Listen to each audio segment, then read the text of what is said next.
మర్యాద రామన్న కథలు. సిరి సంపదలకు నిలయమైన మదనపుర నగరాన్ని సద్గుణవర్మ అనే రాజు పరిపాలిస్తున్నాడు.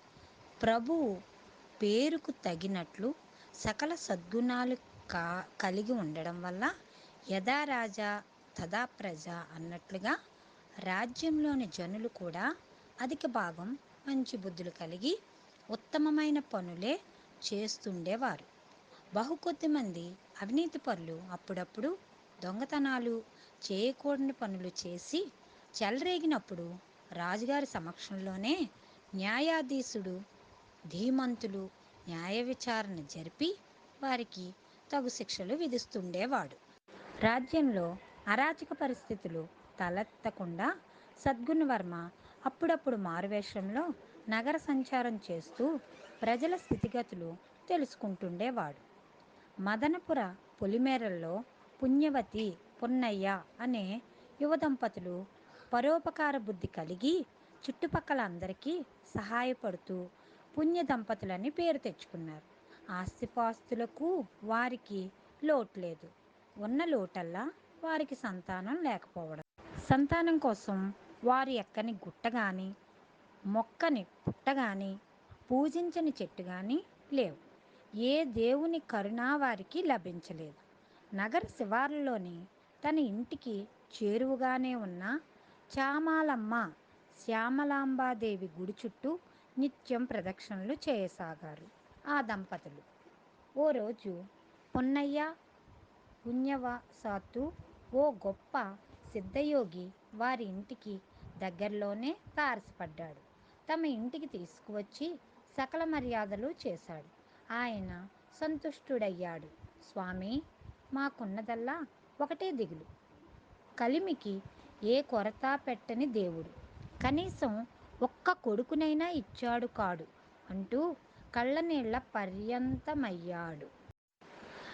ఆ సిద్ధయోగి తదేకంగా ఆ పుణ్యదంపతులను చూస్తూ, మీకు కన్నబిడ్డని మరిపించేటంత మురిపాల బాలుడు త్వరలోనే ఆ శ్రీరామచంద్రుని దయవల్ల దొరకగలడు. ఆ రామయ్య దయవల్ల మీకు అంతా మంచే జరగగలదు అని ఆశీర్వదించాడు. సిద్ధయోగి వెళ్ళిన తర్వాత ఇద్దరూ ఆలోచనలో పడ్డారు. అయ్యోరేంటి అట్టా దీవించినాడు అంటే మనకి బిడ్డలు పుట్టే యోగం లేదన్న మాట. ఏం చేస్తాం?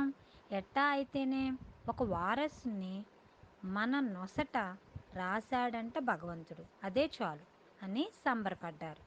ఎప్పట్లాగానే చామాలమ్మ గుడి దగ్గర ప్రదక్షిణలు చేస్తుండగా ఓనాటి తెల్లవారుజామున గుడి ముఖద్వారం దగ్గర ఓ పసిపిల్లవాడి ఏడుపు వినిపించింది పుణ్యవతికి.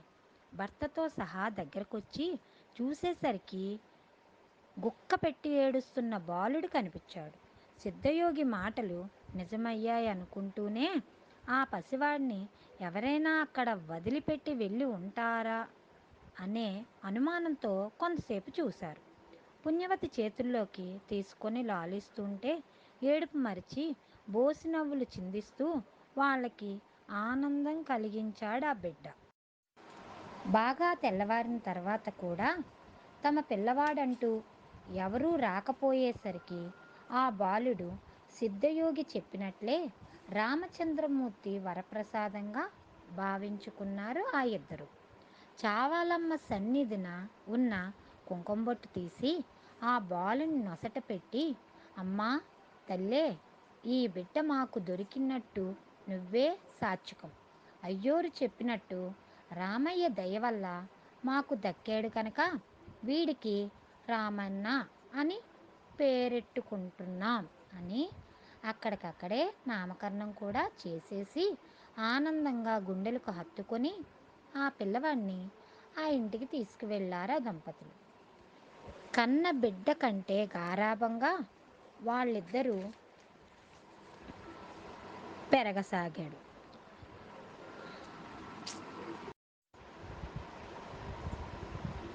పొన్నయ్యది పాడి వ్యాపారం.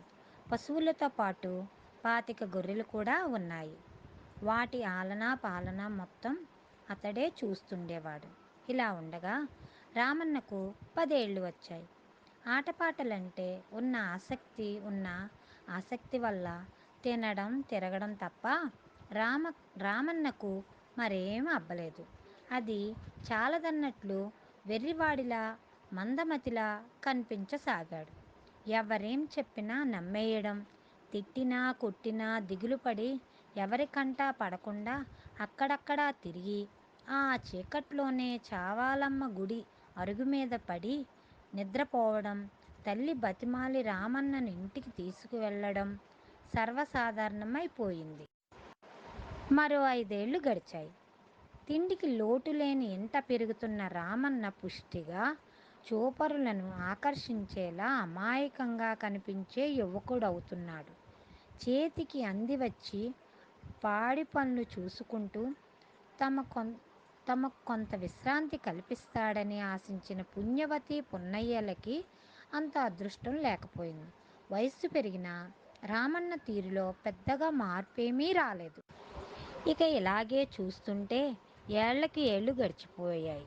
మెల్లగా తమ వృత్తి అలవాటు చెయ్యవలసిందే అనుకొని పున్నయ్య బాగా ఆలోచించి కష్టం లేని పనిని కొడుక్కి అప్పగించాలని రోజు గొర్రెలను మేపుకొని రమ్మని కొండ చివర మైదానానికి పంపించసాగాడు.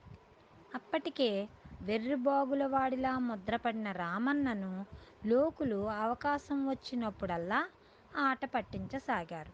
చివరికి అది ఎక్కడో అడవుల్లో తలదాచుకునే దొంగలకు కూడా తెలిసిపోయింది. కొన్నాళ్లపాటు రామన్న వైఖరిని జాగ్రత్తగా గమనించిన ఒక దొంగల గుంపు రామన్న గొర్రెలను కాజేయడానికి ఒక పన్నాగం పన్నారు. ఆ దొంగలు 2 ముఠాలుగా చీలిపోయారు. ఒక ముఠ రామన్నను మాటల్లో పెట్టి ఉన్నట్టుండి ఆకాశం వైపు చూడసాగింది. రామన్న కూడా అటే చూడసాగాడు. వారిలో ఒక దొంగ అరెరే, రామన్న గొర్రెలన్నీ కొంగలుగా మారి ఎగిరిపోతున్నాయే అని అరిచాడు.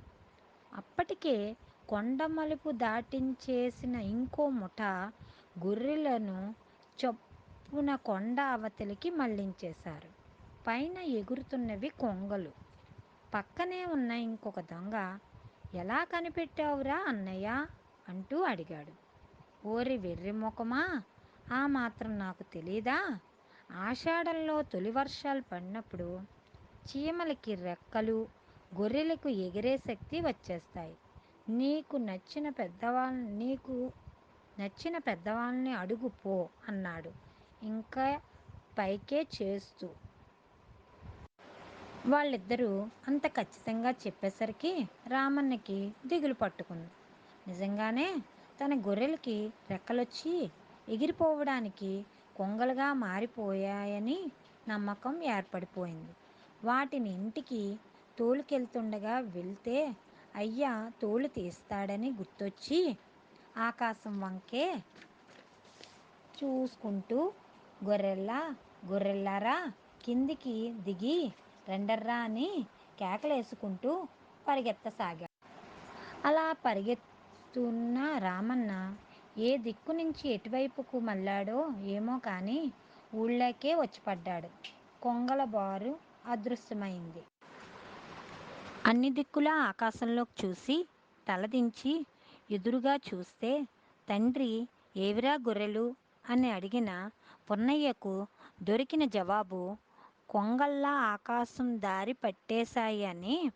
కొంగలా, దొంగలా? ఓరి నీ తెలివి తగలయ్యా, నిన్నెవరో మోసం చేశారులే ఉంది.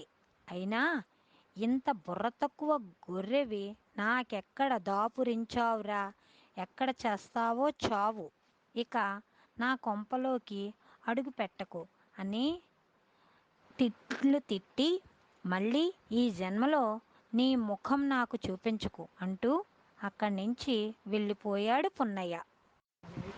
ఒకటా రెండా, 100కు పైగా బాగా బలిసిన గొర్రెలు, 500-600 వరహాల విలువ చేసే మంద. అంత సొమ్ము పోతే ఎవరికైనా ఆగ్రహం కలగడం సహజమే. రామన్న అమాయకపు ముఖం చూసి ఊరుకున్నాడు కానీ లేకుంటే వచ్చిన ఆ కోపానికి మరొకరైతే ఎడాపెడా 4 వడ్డించవలసినదే వదలరు. రామన్నను చామాలమ్మ అనుగ్రహించుట. ఇదొక రామన్న స్టోరీలో ఇది కూడా ఒక కథ. రామన్న బాగా బెంగటిల్లిపోయాడు. రామన్నకు కాస్త జ్ఞానం వచ్చిన నాటి నుంచి తినడం, తిరగడం, నిద్రపోవడం, కబుర్లు చెప్పడం తప్ప ఇంకేమీ తెలీదు. చావు అంటే ఏమిటో, ఎలా చావాలో అసలు తెలీదు. తనకు తెలిసినంతవరకు అందరూ సహజంగానే చనిపోతున్నారు. ఒకసారి మాత్రం ఎవరో కత్తితో గొంతు కోసుకొని చనిపోయారని ఊళ్ళో అంతా అనుకుంటుంటే విన్నాడు. కానీ తన దగ్గర కత్తి ఏది? అలా దిగులు పడుతూనే వెళ్ళి చామలమ్మ గుడిలో మండపం మీద కూర్చున్నాడు. అప్పటికే బాగా చీకటి పడిపోయింది.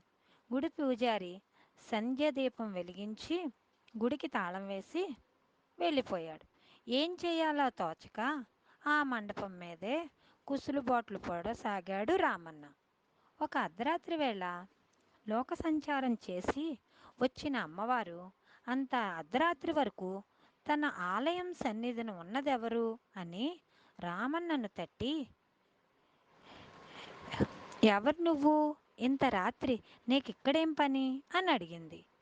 20 ఏళ్ల రామన్న వెక్కిళ్ళు పెడుతూ, మా అయ్య నన్ను ఇష్టం వచ్చినట్లు చావమన్నాడు. పుట్టి బుద్ధెరిగాక ఇంతవరకు నేనెప్పుడూ చావలేదు. ఇప్పుడు ఒక్కసారిగా చావమంటే నా వల్ల అవుతుందా? నువ్వే చెప్పమ్మా. మా అయ్య చెప్పిన పనులేవి నేను సరిగ్గా చేయలేకపోయాను.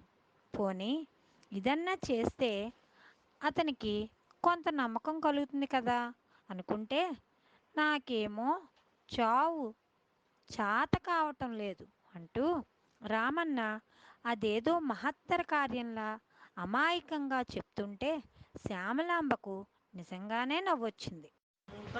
నవ్వుతో పాటు ఆ యువకుని మీద జాలి కలిగింది. తాను తలుచుకుంటే అతన్ని క్షణాల్లో మహాజ్ఞానిగా మార్చగలదు. కానీ అది ప్రజలు ఒక్కసారిగా నమ్మరు. లౌకికమైన పద్ధతిలోనే క్రమక్రమంగా రామన్నకు తెలివితేటలు అబ్బినట్లుగా ఉండాలి. అవి ప్రజల గుర్తింపు పొందాలి.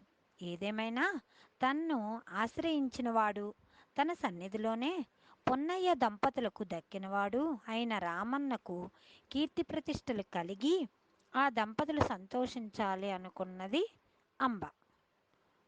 అందుకే రామన్నను జ్ఞాన సిద్ధిర్భవతు అంటూ దీవించి, రామన్న దిగులు చెందకు, ఇక నుంచి నీకు ఎటువంటి భయం ఉండబోదు.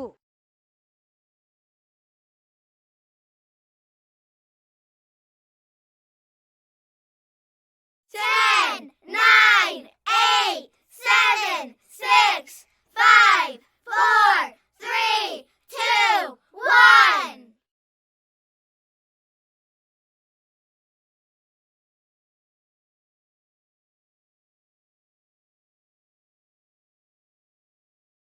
Ten, 9, 8, 7, 6, 5, 4,